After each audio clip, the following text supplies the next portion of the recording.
Alright, nangyari na nga ang dapat mangyari mga kaibigan dahil itong lokasyon ni Kibuloy ay tukoy na ng mga pulis. Joke lang. O, ito na mga kaibigan ang nagtitrending na balita pa rin dito kay Pastor Apollo Kibuloy. Update. Bato, buhangin, simento at ilang pang equipment ipinasok umano ng PNP sa loob ng KOGC. Okay, ito na. For real. Kasunod ng aligasyon na may hukay sa isang basement sa gusali ng Kingdom of Jesus Christ compound, mga equipment, buhangin at semento naman ang umano'y ipinasok ng pulisya ayon sa legal team ng KOJC. Ang sagot ng PNP sa live na pagtutok ni Argel Relator ng GMA Regional TV. Mani popcorn. Okay, pero bago natin papanoorin yan, bato, buhangin, simento. Okay, ano pa ang gagawin doon? Siguro tatabunan na yung hinukay nila. Kasi nga ayaw lumabas si Kibuloy malalim na yata yung nahukay. Ngayon, ayaw mo lumabas dyan Ito solusyon. Tabunan ka na dyan hanggang sa malibing ka. Ganon. Ayun lang aking nakikitang dahilan. Okay, continue lang. Si Argel? Dito natin. Na may hukay sa isang basement. Take two. Kasunod ng aligasyon na may hukay sa isang basement sa gusali ng Kingdom of Jesus Christ compound, mga equipment, buhangin at semento naman ang umano'y ipinasok ng pulisya ayon sa legal team ng KOJC. Ang sagot ng PNP sa live na pagtutok ni Argel Relator ng GMA Regional TV. Argel? Maya sa ika-12 araw na paghahanap ng kapulisan kay Pastor Apollo C. Kibuloy sa loob ng KOJC compound, nasa 50% pa lang umano sila sa operasyon laban sa kanya.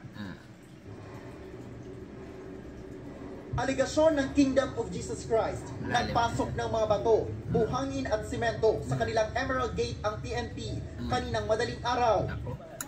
Tinangka pero bigo umanong pigilan ng babaeng ito ang pagpasok ng isang grabe naman yung ano na yan, lalaki.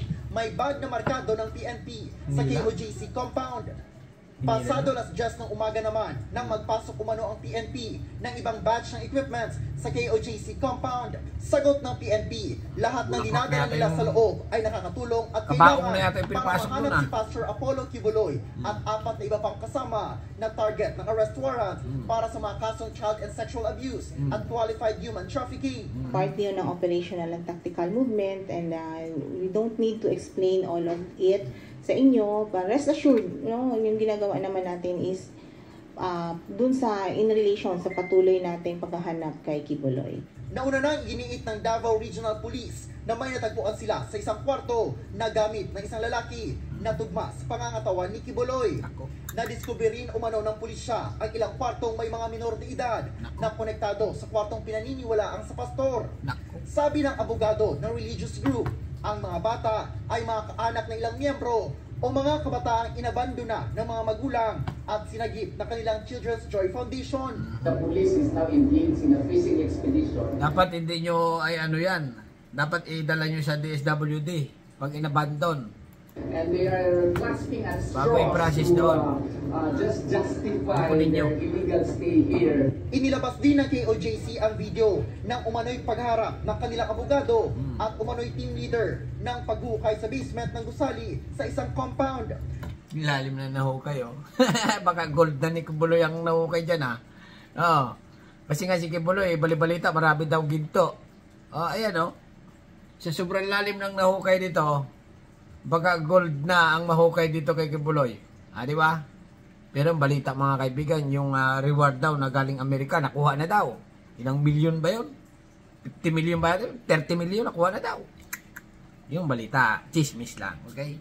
Pero dito sa bato, buhangin, simento, nagkakapagduda ito mga kaibigan. Baka ito ibaon na dito si Kibuloy. Kasi sobrang lalim na nahukay, ayaw pa rin lumabas. Ngayon, ano ang solusyon? Okay, Kibuloy, ayaw mo lumabas. Ito na sa iyo. Ilibing ka na dyan. Kawawa naman. Iyakan naman mga KOJC yan. Yung mga member. Nakakawa rin naman si Kibuloy pag ganyan. Pag nilibing ng buhay. Dapat talaga si Kibuloy lumabas na.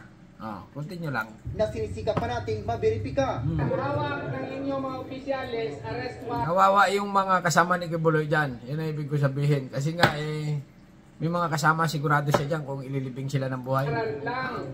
Hindi po yan search warrant. Papasok kami. Pag masaktan ako dito, ayaw ko kayo ng kaso, ha? Tumali ka. Tumali ang abogado. Tayo lang kami dito, ha? Tayo lang. Bigo rin umanong makapasok si Torion, maging ang pakiusap na magamit nila ang cathedral. Nakatakdang mag-ocular inspection sa compound ang Senate Committee on Justice and Human Rights sa Biyernes.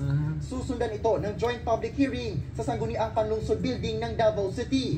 Bukas ang PNP dyan, gayon din sa gumugulong ng investigasyon ng Commission on Human Rights sa kung may nalalabag na karapatang pantao ang kanilang operasyon. Any information, records na kailangan nila ay ibibigay naman po ng Philippine National Police, ng Police Regional Office 11 kasi transparent din naman kami sa ginagawa naming service of warrants of arrest.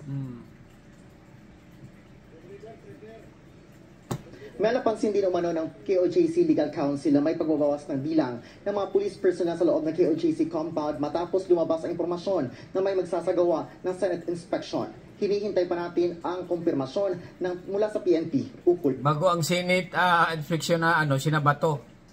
Siyempre, magiging ang dating yan, violation. Naku, Diyos mio Marimar. Pero tapos na yan mga kaibigan. Pero balik lang tayo dito sa bato buhangin. Ito yan, may napansin lang ako sa video kanina. Ano ba yun? Yung dala-dala ng pulis. Parang kabaong yata yun ng equipment sa KOJC compound. Kabaong yata ni Kibuloy yung binibitbit nila. Nako.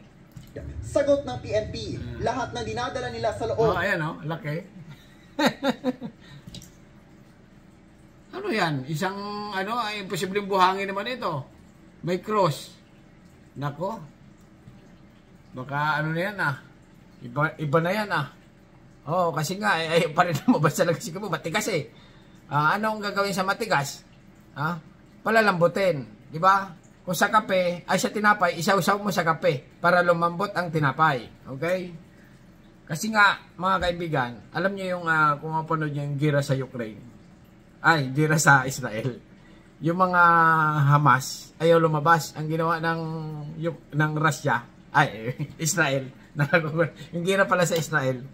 Ang ginawa ng Israel, siniminto na nila yung mga tunnel. Ayaw lumabas ng Hamas Kaya dito kay Kibuloy, ayaw lumabas ito. Sisimintuhin na lang ito. Ilibing ng buhay. Ganun. Kaya lang, kawawa yung mga kasamahan pag yun nangyari. Ay kung maraming kasamang bata at saka maraming kasamang kuwan. Ay wag naman sana. Alright? Okay, bahala na kayo. Duda ako mga kaibigan. Kasi dala ng mga pulis bato, buhangin, simento at ilang equipment ipinasok umano ng PNP. Ano ay ibig yun sabihin? Bato, ano ba ginagamit ng buhangin, simento? Di paano yun? Pantakip sa butas. Alright? Hanggang dito na lang mga kaibigan. At bahala na kayo magpaliwanag. Bahala na kayo mag-comment at subscribe. Thank you. Naulit ko, Filipino reaction video lang dito kay update kay Kibuloy. Okay? Subscribe. Thank you. Bye-bye.